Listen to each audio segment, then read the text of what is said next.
Hey, everybody. Welcome back. The Mobiography Awards, version 2. We're here with you, and we're really excited about 2022 and what we can offer, building on last year's success and the great competition we had. So I'm Brendan O'Shea. Here are my fellow Mobiography partners in what we're doing. And like you might remember us from last year, just a little background about myself, that I'm an iPhone photographer from Cork, Ireland. I do workshops and I love everything to do with photography and particularly mobile photography. So that's me. I'll pass you over to my good colleagues and friends. Who wants to go next? Hi, I'm Andy, and I'm the founder and editor of Mobiography magazine. I've always had an interest in photography, and it wasn't until 2012 that I started taking photos with my iPhone. 2013, I started the website and the magazine, Mobiography. And I've always been inspired by the extraordinary work that's been created by people out there just using the camera that's always in their pockets. Last year, Brendan, Glenn, and myself, we finally got together and put on the first Mobiography Awards. And part of that event, we wanted to sort of it to be more than just a photography competition. We wanted to sort of give back, hence the reason why we've got these live learning live shows. And last year's awards was phenomenal. We were all blown away by it, and as a result, we're here again. So yeah, over to you, Glenn. Thanks, Andy. Yeah, delighted to be back, folks. And we have to say it's been an amazing, eye-opening experience for me. Anyway, I'm a bit of the dark horse within the family to a certain extent, with a broadcast background, but passionate about mobile, and have been in the space for about 10 years as well.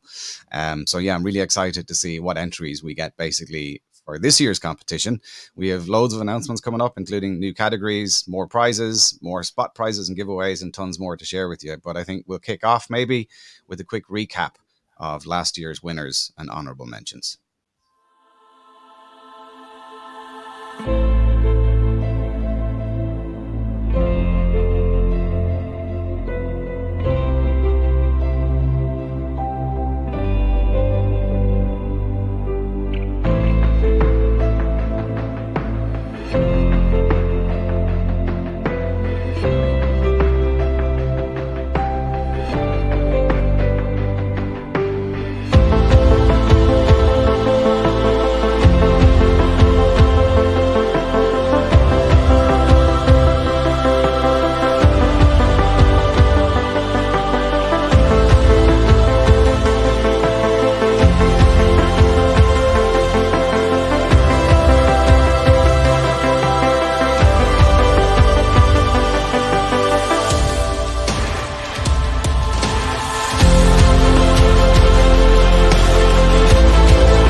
And last year's sponsor for the awards was LumaTouch. Not with us this year, but we have loads of new sponsors to talk about in this show. But first, a bit of an insight into what's different. Brendan.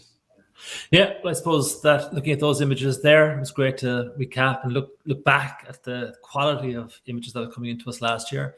Last year, first year running it, and we kept things, kind of quite small. We had 4 categories. This year, in the planning that we've been, meeting every week for the past few months, and one of the first things we decided that we were going to open up the competition, and we've doubled the number of categories from 4 to 8. And we're continuing again to have, cash prizes for each category. But I think that now it'll make it easier for people to, when you're looking through some of those images there, it may have been that when we were doing the judging, a lot of the time we were saying, this image would have been much more suited for, an architecture category or black and white category. So this year we've introduced new categories.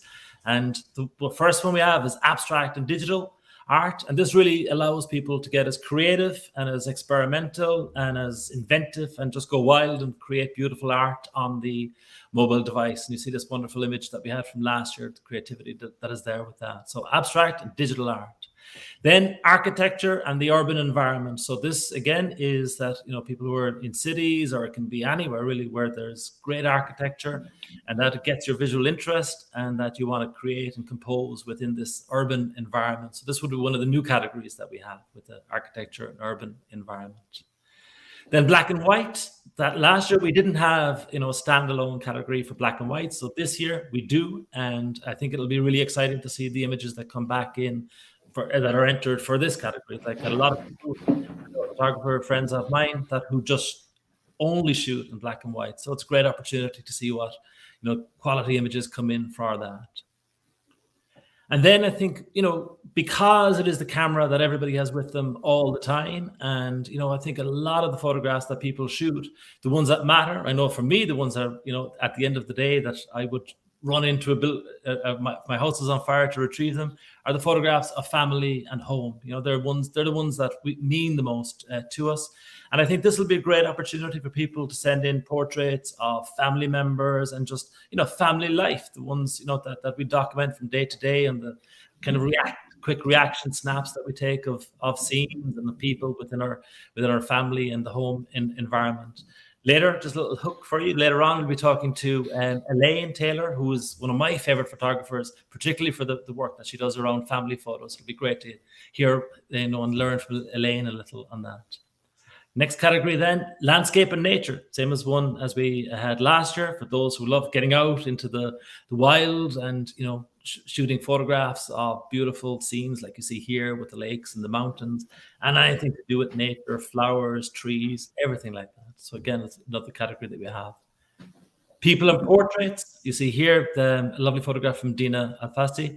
And again, that this is an opportunity to have candid photographs, like you might see here in this bus scene from Dina, or it could be posed for portraits that you engage with somebody and that you create and make a portrait of them. So again, it kind of narrows down and kind of gives more specific focus for the type of shot that you might have and the ones that you want to enter into the categories. And then street photography. Here we have from our overall winner last year, Laurence Bouchard, who we're going to get to meet later in the show today. And street photography is anywhere where people gather in public places. Doesn't necessarily need to be a street. It could be a beach. It could be a restaurant. It could be on a bus. But anywhere that people are engaged in public activities. And street photography would be my favorite genre and favorite category as well. It was great fun last year judging those when we were looking through them.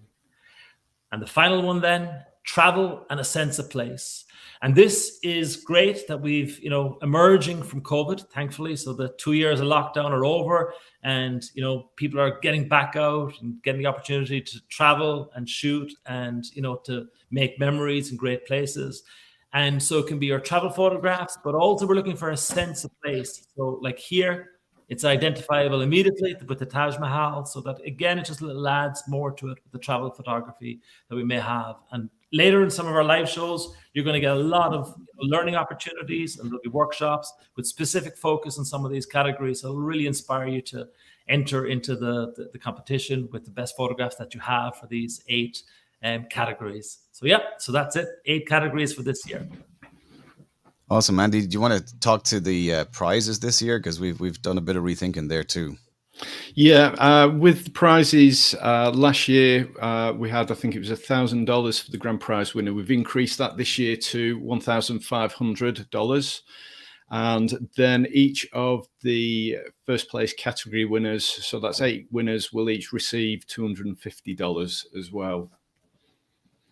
And this year, we've also rethought the idea of the sponsorship and giveaways. So, Andy, do you want to talk to the sponsors that we have for this year's show? Yeah, we've got 3 sponsors this year. We've got Reflex, who they produce a brilliant little app. They're also producing a great range of add-on lenses and now filters. We've got Joby, who are well known for the tripods, and Cozy Speed, who've got some really nice little bags.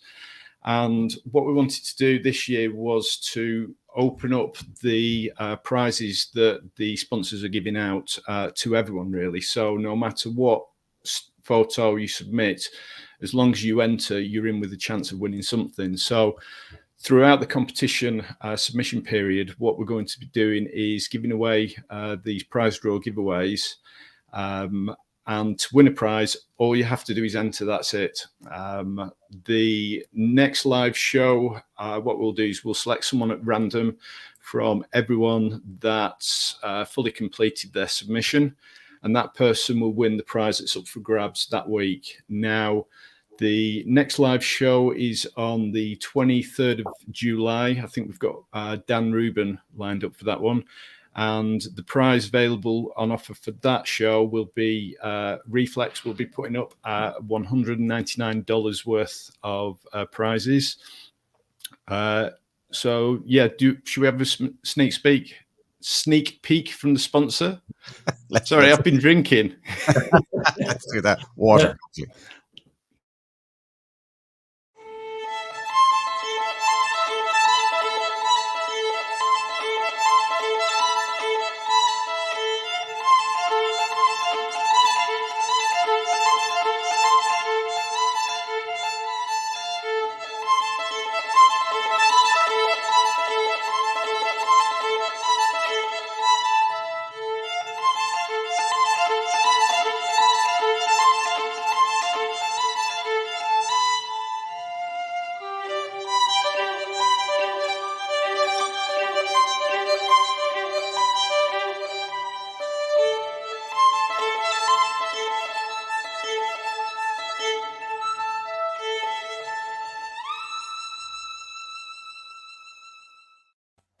Very slick promo video from the next year, isn't it?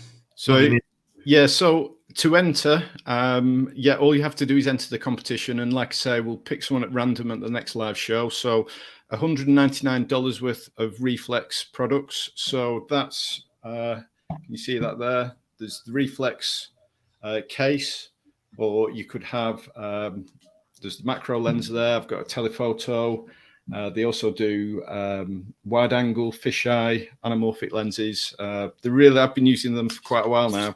They're nice aluminium cases, nice glass, really well made.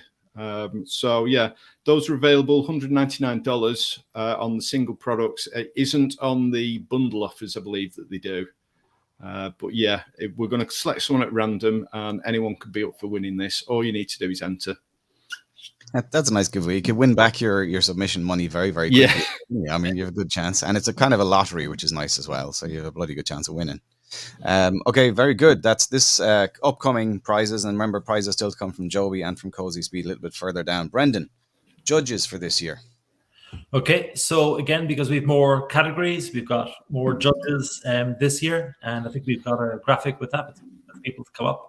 So I'll take the bottom row, starting here on the right. We've got Ben Fu from Monogram Asia, based in Singapore, and they're a photography agency, and that they promote photography all over Asia, and that Ben has come along and is going to be one of our judges for this year. So we're very excited to have him on board. Then from Ireland here, representing Ireland, that we've got Tanya Kiang from what is now the Photo Museum of Ireland, that previously the Gallery of Photography in Ireland. So this is really, the prestigious to have Tanya on board with us. as a judge. And then we've got Elaine Taylor, that would be one of my favorite photographers, and that Elaine, we'll get to meet her later on, so keep it secret at the moment. We'll learn more about Elaine later on, but Elaine would be another one of our judges. And I think over to Andy, who's going to talk about the top row. Yep. So we've got Dan Rubin. He's probably one of the pioneers, I think, in the mobile photography space. He's a photographer and designer. I think he was one of the original beta testers for the Instagram app way back in the day when that first came out. We've got Joanne Carter from the App Whisperer. It's been at the forefront of the mobile photography and digital art space for many, many years. So we're pleased to have Joanne on board. There's Jo Bradford, who's a really lovely person. She's a talented photographer. She's done an amazing 365 project. She's written several top quality books, and she teaches and speaks. So Jo Bradford's on board as well. And we've also got from last year, Jen Pollock-Bianco, who is a travel photographer and blogger from the US. Fantastic stuff. So, Brendan, I think you've already teed up who our next guest is, right? Yeah, so I think as part of what we do with this competition here, that we're more than a competition, and we put learning at the center of what we're doing and building community in that. And I'm delighted today that we've got two of definitely who are two of my favorite photographers, two fantastic photographers in different styles that they're doing, and both of them are award-winning photographers. And the first up is Elaine Taylor, who's one of our judges this year. Hi, Elaine. Welcome. Hi. Great to see you today. Hello. And Elaine is going to talk a little about her own photography. She's going to give us some composition tips and what she does and what she's trying to achieve with the images that she creates, and to talk a little bit about some of the apps that she uses in editing as well. So Elaine, over to you. Yeah, delighted that you're here. How are you today? You're good? I'm surprised. I'm great. It's a bit strange being on this side of the lens, but I'm honoured. And yeah, thanks for having me. And you're beaming in from the north of England, I believe. Yeah? Yes, I'm in Leeds in Yorkshire. It was sunny about 10 minutes ago, not quite so now, but yeah. Yeah. Maybe you're sending the sun over to me here in Cork. Lovely. Enjoy. So let's jump into your photographs that you've chosen today to talk about, Elaine. Okay. They're excellent stuff. So like this one, okay, over to you. You tell us about what you were trying to do here. What are the things that you would advise people in terms of creating photographs, composition elements, and that? So this is my youngest son and my husband in a place called Cornwall in the south of England. We go there with very good friends every year, and we go in October, so it's pretty deserted on the beaches, which is lovely. I do tend to follow my husband and my two sons around looking for photo opportunities, and I knew I'd get one of the two of them on the beach. I was very lucky that they actually stopped to have a chat. I wasn't expecting that, so that gave me a little bit of time just to think about how I wanted to compose this particular photo. The first thing I did was I got a bit lower down because I noticed the horizon was kind of going through the middle of their You're trying to change the perspective and that. I didn't want that, but also I wanted to get a lot of the sky. So got down low, took a few shots, and the one where my husband is actually turning to my son was my favorite. And it's quite an emotional image for me, this one, because my oldest son had gone to university, and this was the first time he hadn't been here with us. So the fact it's just the two of them is quite significant, but also I kind of noticed that my youngest son's slightly taller than my husband. He wouldn't like me to say that. And he's 16 and he's taller than my son. And again, that was just like, it's a bit of a realization that they're older and we're different. Our lives are different now. I think changing the perspective, getting down and shooting from low to high, that it gave a great sense of scale in the and as you mentioned about the big sky and the negative space that is there. And I think, again, that you were waiting for the moment, kind of like the moment of your husband talking to your son like that. Absolutely. Sorry, go on. Yeah, sorry. Like with me, I know with family that sometimes when I'm taking photographs, they get very impatient with me because I take too many photographs. Do you find that as well? No, I'm so lucky. I'm so lucky. They've always allowed me to take photographs. They might say, "Oh, we take a few and then that's it." But one of the things I always did was I would show them my photographs, and I would usually check they're okay for me to share them.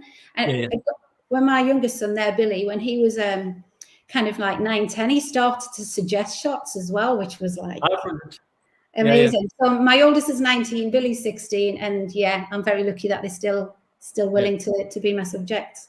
So from this one, I think it's about perspective, like experimenting with different perspectives, like not all at eye level, and the sense of scale that you get from it. Yeah, the sky and the sand provide a bit of negative space, I think, to really focus in on. Did you take just one shot, or did you take multiple shots in this? I always take more than one, always. If it's a fast-moving scene, I'd use the burst mode on the iPhone. With this one, they were walking at a slow pace. I knew I had a bit of time to play with, so I didn't use burst mode for that. I just took a few. And just for those maybe who don't know what burst mode is, that on most mobile devices, on Android, if you keep your finger on the shutter, it'll take up to maybe 12 to 16 photographs in a second. On iPhone, if you use the top volume button, it will take, again, up to 12 to 16 photographs in a second. And it's a great opportunity then to go back and select the one that you want. Yeah, especially with people, I think. Yeah.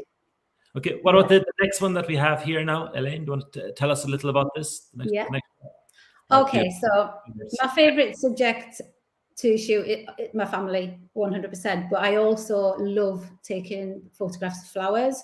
I like the fact that the single stems, they're strong, yet they're fragile. I like the detail, and I love colour. If I'm going to be drawn to anything first, it would be colour. So with this one, because I wanted to just focus in on the beauty of that stem, I wanted to have, I mentioned negative space in the last image, space surrounding the image that really allowed people to focus on the main subject, which was the flower. But there's nothing distracting, I suppose. Nothing distracting, And I'd like to think it enhances the flower rather than just being a boring, bland space in the background. And I did extend the negative space, the white background in this. It's the wall in my dining room, and there's an app called Handy Photo, which is fantastic. It's got a magic crop function. Again? It's called Handy Photo. Yeah, we can put that in the show notes later for people. All right, great. And within that, there's a function called Magic Crop, and it just allows you to extend the background. And that's what I did with that one. Yeah, I think that very often, sometimes when people would be taking a photograph of something, they're almost magnetized to the central focal thing that's got their attention, and they may miss something in the background. And so the tip is like, inspect your borders, avoid edge distraction, particularly with this, to enhance the colors. I think it's really, really beautiful. Thank you. If people visit your Instagram feed, it's an explosion of color and joy. I think that's what I would say. Oh, that's nice. Thank you. Definitely drawn to color, and there's nothing more colorful than a flower. Yeah, good stuff. On to the next one. Yeah. Oh, this is wonderful. This is a lucky shot, very lucky shot. My husband and 2 boys and I were in Barcelona quite recently. And we were walking in an area called the Gothic Quarter, and I expected there would be some photo opportunities. So as always, my phone's by my side. And we were just coming around a corner, actually, and I saw this gentleman sat looking at his phone.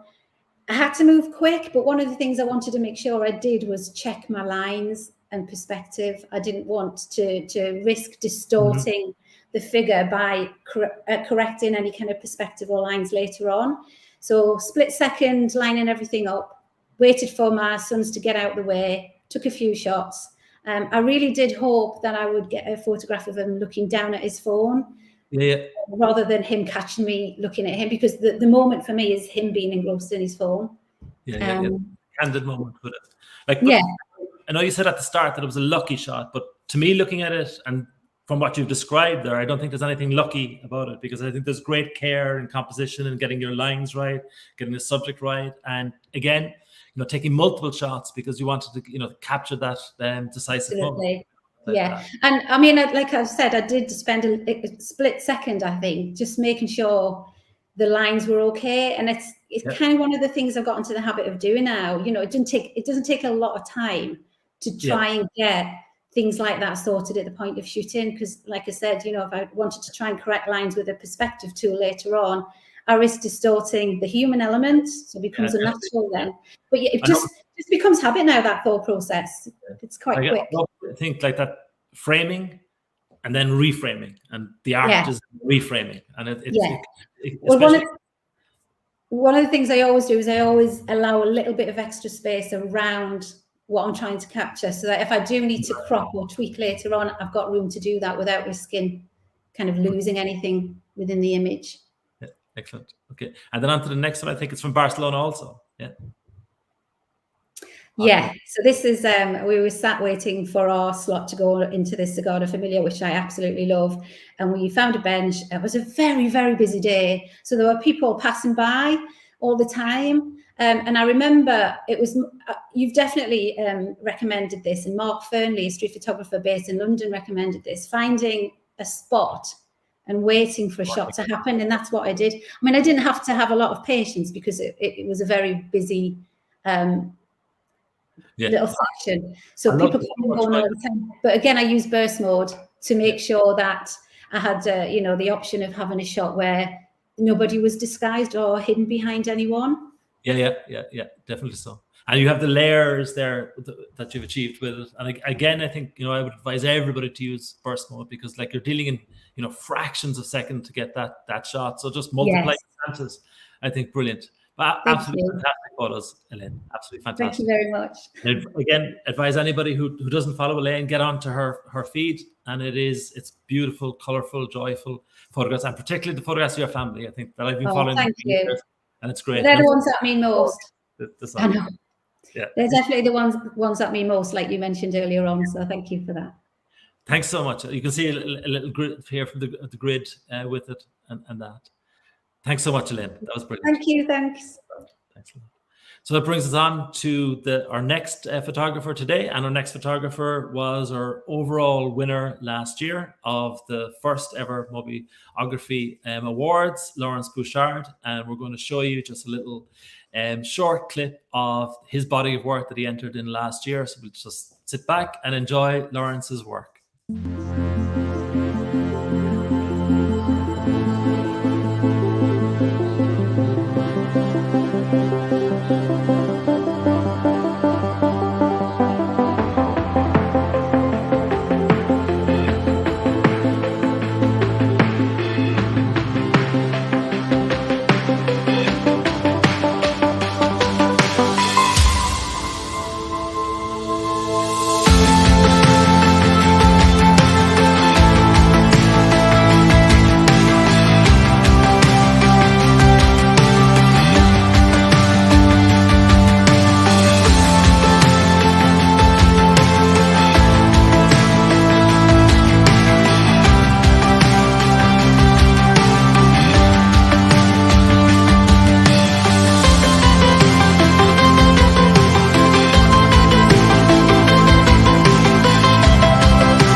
Absolutely stunning.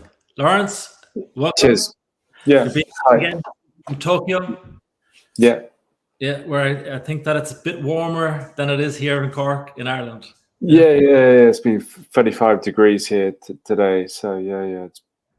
So, excellent. Again, congrats on being the very first Mobiography Awards overall winner. Tell us, like, what have you been doing since we last connected back in October? How have things been for you? Mostly the same, just kind of shooting too much, and shooting a lot, and Not, You've got not, a not. book coming out, I've heard, yeah? Sorry. You've a book coming out. Yeah, I got a book coming out, which is pretty Okay. much just in the kind of promotional stage now, so marketing, and with a Spanish company called what is it?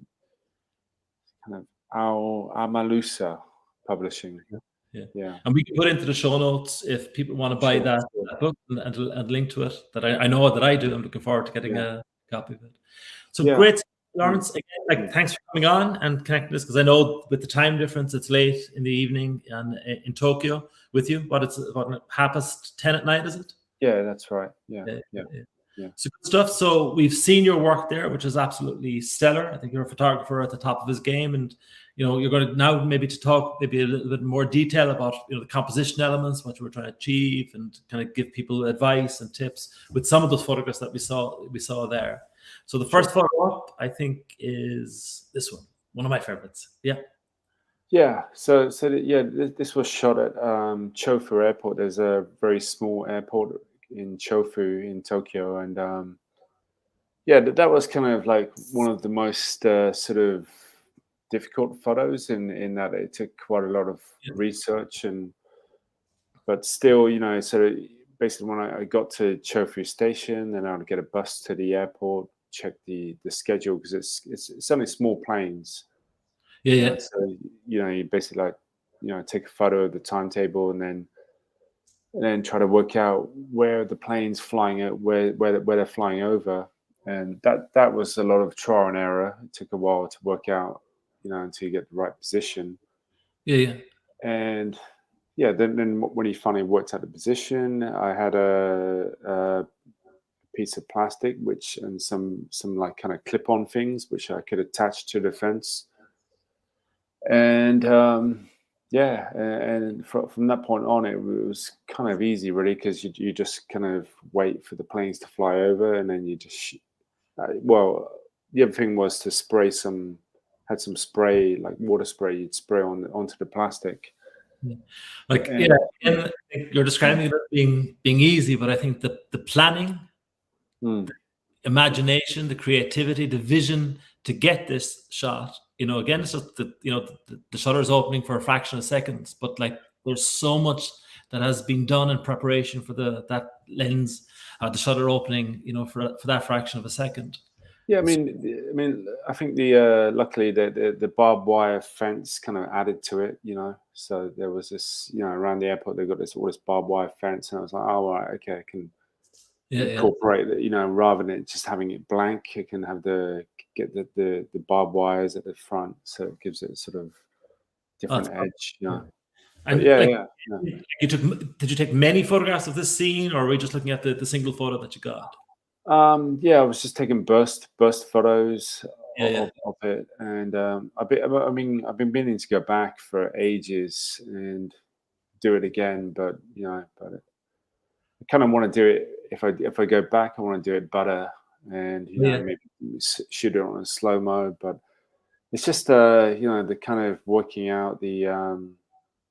So that was a kind of small piece of plastic, but I've been thinking for ages, how can I get a bigger piece of plastic and balance it on a kind of tripod and sit under it, and No, I'm always by the the planning that goes on in your photography, and the curiosity, and talking about a photograph here about how you can improve it. I think But I mean, it took about 3 hours, and it was a great moment. And when I finished, I was like, wow, it worked, because sometimes it doesn't. Excellent. Move on to the next one. I know this looks brilliant. So this was shot in Komazara Park in Tokyo, and I think basically I was there with my wife and daughter, and we were leaving the park. And as I sort of left, I sort of thought, wow, that could be kind of interesting, but the shadows were in the wrong positions, and it was kind of like 4 p.m. or 5 p.m. And there's this app you can use, Sun Surveyor. And so basically, like I got the app out, and this app is just it's a complete lifesaver. And maybe you can sort of see this That's Yeah, the app. you can put it in the show notes later. Yeah, and basically, so I sort of got it out, and you can save the locations. So just basically got it out, saved the location, went back home, and I was looking through. I was like, oh, okay. So if I get there about 7 in the morning, it should be perfect. The way the sun hits it, the shadow should be perfect. Whereas 5 p.m. it wasn't so good. Yeah. And then fortunately, I think a couple of weeks later, I had to go past early in the morning, and I was like, okay, yeah, I'm gonna check it out. Got there early, and it just worked perfectly. So that app is, well, it's for me, that's one of the biggest changes really for like photography. I was just like, wow, this app's it's incredible. Yeah. Like, I think again, it's the the care and the planning, and to get up at 7 o'clock in the morning to get out to photograph. Tell me about this one. Did you shoot it with this perspective, or in editing did you rotate it? No, it was kind of rotated in editing, but whilst I was shooting it, I kind of thought, that's how it's going to work. It's going to be flipped, Yeah. But it's like I came across a quote a while ago from some Roman philosopher called Seneca. And the quote is, "Luck is what happens when preparation meets opportunity." Yeah, definitely. I think there's a lot of truth in that. You kind of you prepare, you do a lot of preparation, and then but I think it's the vision at all stages of the process. Before you get the shot, during you get the shot, you're also thinking that, okay, later this is going to work when I rotate it to horizontal. Excellent stuff. I mean, sometimes it doesn't work. Yeah. A lot of the time. Many Imagine. times it doesn't work, but yeah. Good stuff. We move to the next one. Yeah. So this was shot in what was this place called? So it's called Chichibuga-hama, and it's a bit further south of Tokyo. About 1 hour by plane, and I think I don't know how I came across this location, but they kind of refer to it as the Sala de Uyuni of Japan, but it's not a salt lake. It's just this amazing kind of long beach where you've got just tons of these water puddles coming in all the way through the beach, and it's just like, wow, what an amazing place to shoot. And so and like, if we've seen in a lot of your photographs, that you shoot both in color and black and white. That when you're shooting again, like, are you able to see from the scene that ultimately that this photograph will be better in black and white? Yeah, I mean, I think for this one there was a lot of sort of different colors going on, and I just felt, well, it was just much simpler just to have it in black and white. Yeah. And like, again, the decision to rotate it. I guess I just felt like it was such a clear, like the reflection was so clear that I would just rotate it, and That's beautiful. And it was just a fortunate moment. It was like some couple doing some wedding photography, and that's where you could see that as another tip. Maybe like sometimes a few photos I've got is just maybe it's like some guys got some stage models or like a wedding photography, and just get in there and get it. Use their kind of staging for yourself, and I think what adds to this photograph is the gesture of the hand. And sometimes anticipation, that might try to get the decisive moment again, that you might take multiple photographs because the gesture will always add to the photograph. But yeah, excellent stuff. Move on to the next one. This was shot at it's like a music college called Senzoku Gakuen in Tokyo, and it's just got this amazing floor pattern. And I mean, even inside the college is, some of the architecture is amazing. But and basically at the time I just waited, and I had a what do you call it, like a selfie stick, and I had it all set up waiting, and I was just sort of waiting by the wall, and I saw this woman coming with a sombrero, and I was just like, okay, I'm gonna jump up on the wall and just raise it up, and had the the earphones in, and just hit it on burst mode. And I couldn't even see what I was shooting. Basically, it was just like, okay, I think I'm shooting her. Hopefully, I'm shooting her. And then got down, and I was like, wow, that actually got it spot on. And I've been back, but yeah, I don't know. Especially since coronavirus, it's been really difficult I've kind of given up even trying to go back there and take photos. I think I went back a couple of years ago on like New Year's Day. That was the only time where you could actually get up on the wall and take photos. But yeah, the security there, it just, oh man, it's just crazy. It's just like, yeah. And tell me, like, that, that for our competition this year we've got different categories, and sometimes the challenges that people can have in entering competitions, I know myself experienced this, is what categories to put photographs into. This photograph here, would you put it into street photography, or would you put it into architecture and urban environment? Yeah, I mean, that's a difficult question, but I mean, I'd probably put it under street. But I mean, I'd probably put it under street, really. But I mean, it's the human element. Difficult question, really. But But I suppose having the extra categories does allow people kind of think about which one would be more suited in. Well, I agree with you that because of the human element, it's probably more street.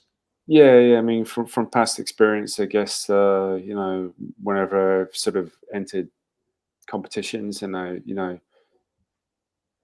architecture ones seem to be without people as much. So yeah. Good stuff. I love the patterns and the kind of rhythm. Yeah, it's an amazing place, and even inside the school, it's just they've got some amazing architecture inside. But yeah, it's really difficult to even get near it these days. Hopefully that might change. Hopefully so. Yeah. We move to the next one. That's fantastic. Yeah. Thanks. Yeah. This was just a kind of random. So there was a construction site, and they had this really cool design on the construction site, and you do get that sometimes here, and I've seen it in London as well. Like photographers I've seen, like I think 6 feet under. 6 feet under, I think, like a London guy. He did this amazing photograph of some Muslim woman walking past, and so if you're lucky, you can find these amazing backdrops, and it's great. I mean, it's great if they do that, And yeah. Did you shoot this originally in color, or did you shoot it in black and white? Well, the good thing was with the iPhone, quite a lot of the time I would just shoot in black and white, but you can just convert it back. Whereas when I'm shooting with the Sony camera, I can't do that. So you got to be a bit more. Yeah. And I think in the 2 photographs that you showed there, that the previous one, if you can go back to it and then come back again, but in both the shots that you'd see that the people are in stride, so like that you're catching them in motion. That's that the feet are apart, giving the sense of movement to the shots. So I mean, always shooting burst mode. I mean, which I kind of feel like Apple kind of messed up a bit. Really, it used to be a lot simpler. Yeah. So, I know so many 1-second videos pressing. So you can see this one again. So the woman is in stride, giving the sense of motion to to shot. And I think that, you know, with the other one as well, that you've got the leg turned up, which matches the composition elements of the arrows and that. But brilliant, absolutely brilliant. Laurence, I'm a huge fan. I think that your work is brilliant, and that with the book, like was like selecting photographs for competitions is always difficult, and to deselect and say that, you know, which of my babies am I going to kill. The process for the book must have been like very demanding as well, yeah. Yeah, very. I mean, the only thing I could say really is, and I'm not even sure I've really stuck to this, but was try to sort of have only one photo from each location, which I haven't done it completely, but yeah, you know. But I guess, you know, you've got to think sometimes you got different angles at different locations, so you think about that. But yeah. But yeah, it was quite a lengthy process. And if you're interested, you know, you can email me at the you know, Laurence Bouchard email if you're interested in a copy. And or they can follow you on Instagram, and they could DM you there for, you know, about the book as well. Yeah, definitely. I mean, the other thing I've been doing is I started a YouTube channel with my daughter. So and that's all using just the iPhone. Yeah. So it's kind of amazing how for video, it's just the quality is just it's unreal. It's just it keeps getting better and better. Yeah. And I think it's interesting that you have the Sony as well, but I think you find that very often it's what you shoot on the iPhone is better result. Yeah, sure. It's more enjoyable experience too, I think, with the phone than. Sorry, what was that? I think that shooting with the phone is more enjoyable experience than with the, you know, mirrorless or DSLR. Yeah. Sure. So what advice, finally, Laurence, for somebody who's won the competition last year, what would you say to somebody who's, you know, watching us today and then thinking, you know, I want to be the Mobiography Awards 2022 overall winner? What advice would you give them? Well, I guess my advice would be, try to sort of, you know, if you've got different locations, try to pick okay, this is the best one from this location, and I'll enter that one, and just, you know, if unless there's different angles to the location, but just try and sort of, one location, one photo, unless there's a different look to it. But I think that's important. There's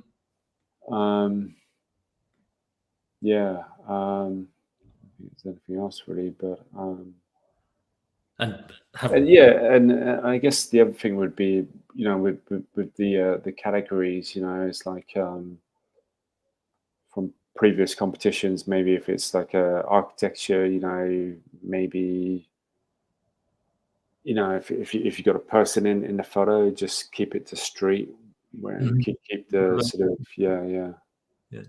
Like, I think definitely that, you know, sometimes you'll see in the competition that we may have people who enter like 3 photographs from the same scene, and there's not a lot of difference between them, or there may be 3 portraits of the same person. And I think that, you know, I think you give very good advice that if you're entering it, you know, like try to have kind of a range within your body of work. Because I think when we looked at that video of your work, I think that really came across about the variety of shots and the range and the consistent quality throughout it. But great stuff, Laurence. Thank you so much. Cheers. Yeah. Thanks a lot, Brendan. Yeah. Beaming in, so, you know, late at night in Tokyo.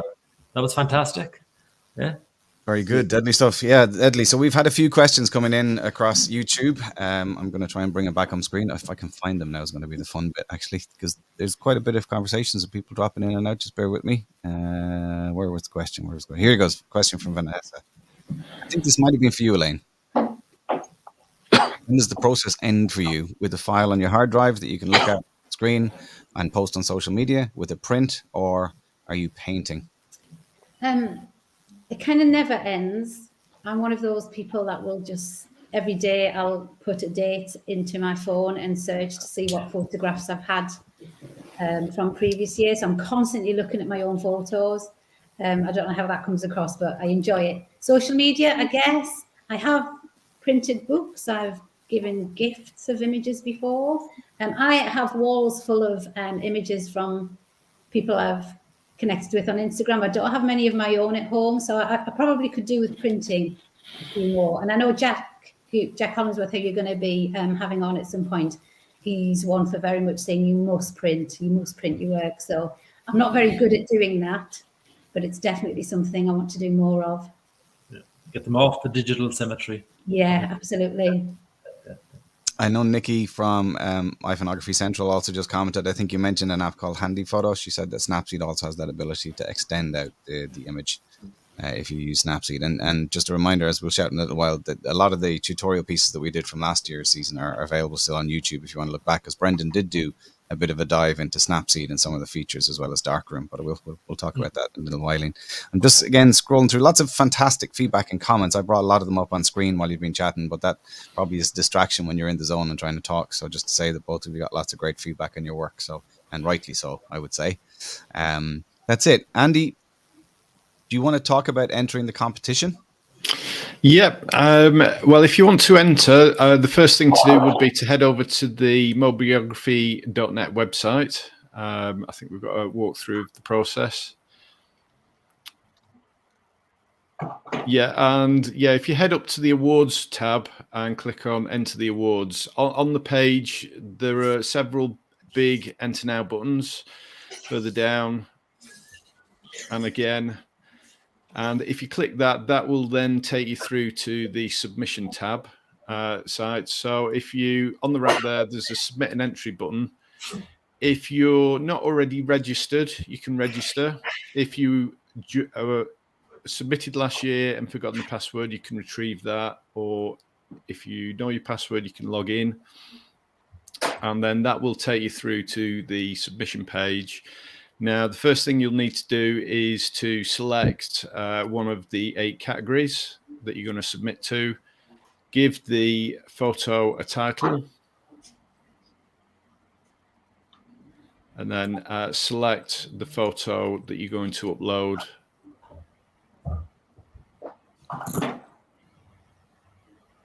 Currently accepts JPEG and PNGs. And then you'll just need to confirm that the photo was taken and edited with a smartphone. You can confirm that submission. If you want to add more, you can do that. Or if you just want to save it as a draft and come back later, you can do. And then the submissions will pile up here, and you can then, once you've finished, proceed to payment. And on the right-hand side, there's a little drop down that just selects the credit card payment. We're using credit card, not PayPal this year. And just agree to the terms and conditions, confirm, and then, yeah, you just proceed to payment. Very good. So there is a question just after popping up there from Joe Lear, who's asked basically size of photos, something I don't know if it's specified anywhere. Is there a minimum resolution? I think usually any sort of resolution that you get out of a phone these days is acceptable. We're sort of saying around about 1,000 pixels in width.